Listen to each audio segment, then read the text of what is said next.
Olá, turma. Tudo bem? Chegamos ao nosso último episódio. Como vimos no vídeo anterior, o rápido processo de urbanização no Brasil, ocorrido de forma desordenada, ocasionou diversos problemas socioeconômicos nos grandes centros urbanos. Entre eles, o aumento da criminalidade, da favelização, do desemprego, da poluição urbana, entre tantos outros.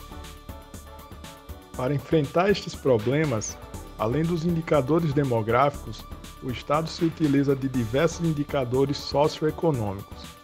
A partir de agora, vamos conhecer os mais utilizados, além de apresentar os principais dados demográficos do Estado do Rio Grande do Norte. Portanto, convido todos vocês a assistirem o terceiro e último episódio da série Os Aspectos Demográficos do Brasil, Indicadores Socioeconômicos e Dados Demográficos do Estado do Rio Grande do Norte.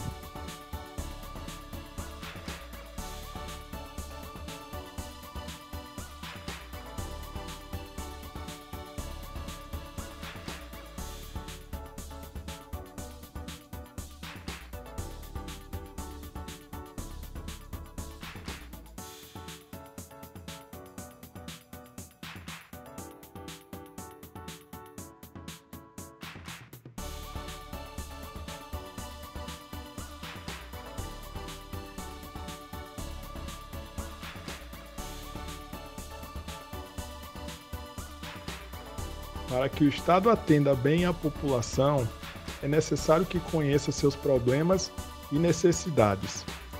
Para isso, ele se utiliza de indicadores socioeconômicos, que traduzem as demandas do povo em números. Vamos conhecer os mais utilizados. Produto Interno Bruto. O Produto Interno Bruto, ou simplesmente PIB, é a soma em valores monetários de todos os bens e serviços em um país, estado ou município durante um determinado período.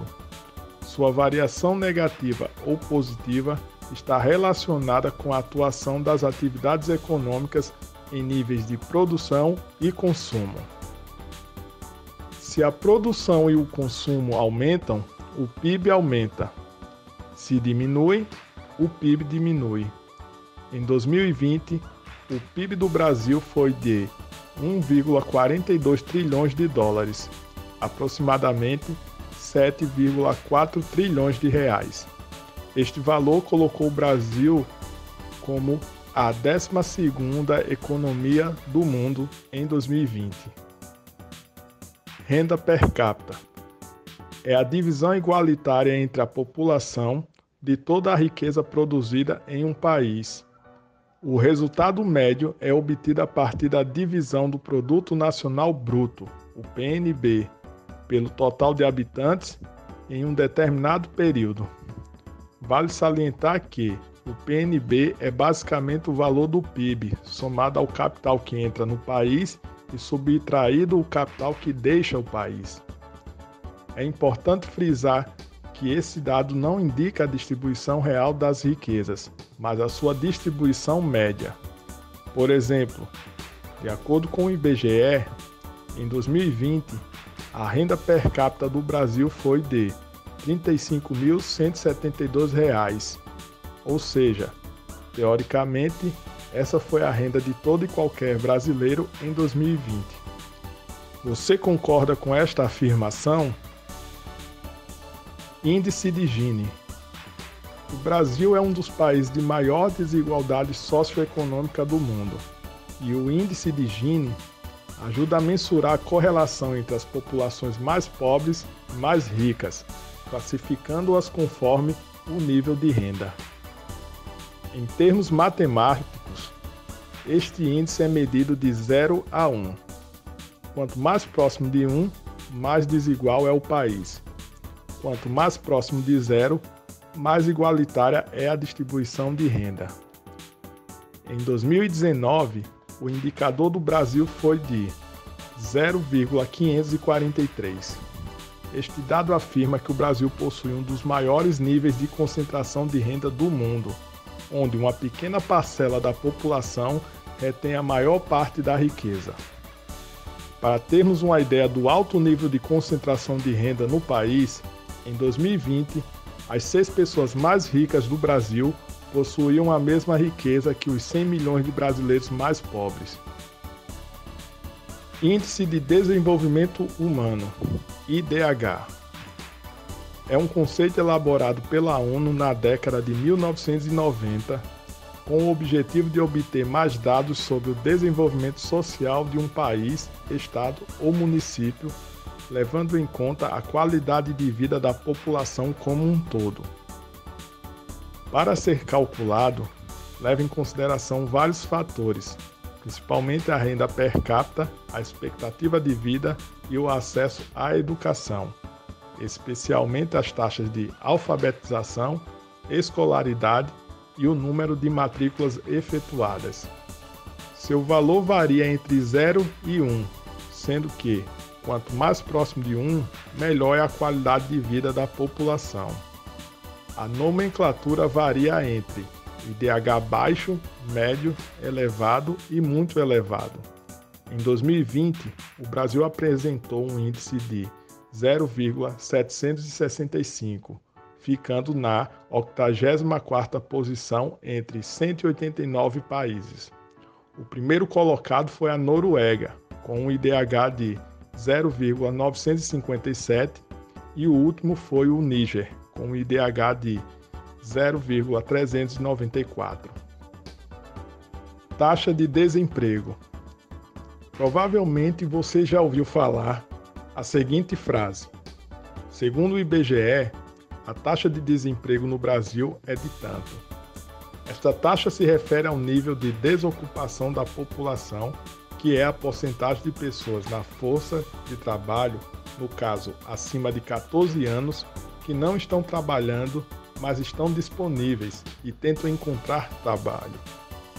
O desemprego é um dos principais problemas que um país pode enfrentar, pois representa a queda ou ausência de renda por boa parte da população. Este fenômeno é um ciclo vicioso, pois reduz o poder de compra do consumidor, o que gera menos consumo, menos produção e, portanto, menos empregos gerados nos diferentes setores da economia. Não por acaso, as grandes crises econômicas sempre afetam a população por meio da elevação das taxas de desemprego. No Brasil, quem mede esta taxa é o IBGE, que a monitora continuamente, auxiliando o Estado a tomar medidas econômicas emergenciais em caso de elevação da taxa. Atualmente, este índice se encontra em 14,7%, o que equivale a cerca de 14,8 milhões de pessoas, uma das taxas mais altas do mundo.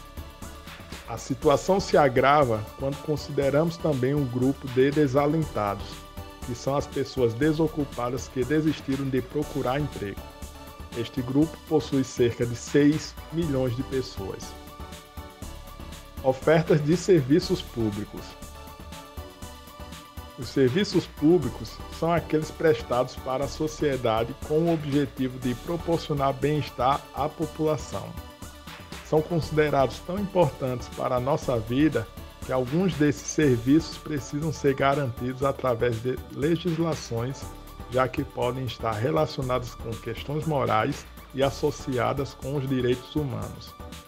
Dentre os mais variados tipos de serviço, destacam-se a limpeza e coleta de lixo, a iluminação das cidades, o atendimento médico, a construção e manutenção de creches, escolas e bibliotecas públicas, os serviços de tratamento de água e esgoto, a segurança pública, entre tantos outros.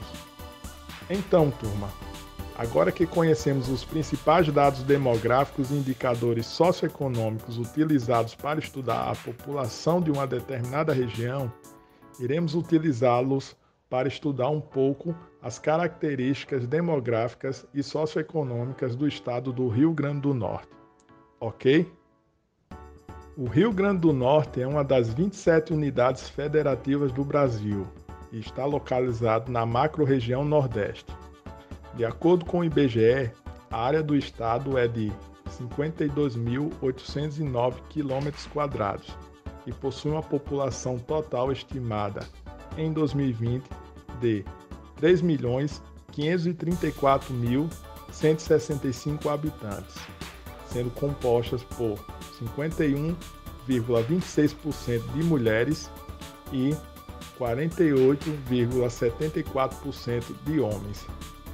A razão entre a população total e a área do estado nos dá uma densidade demográfica de 66,92 habitantes por quilômetro quadrado.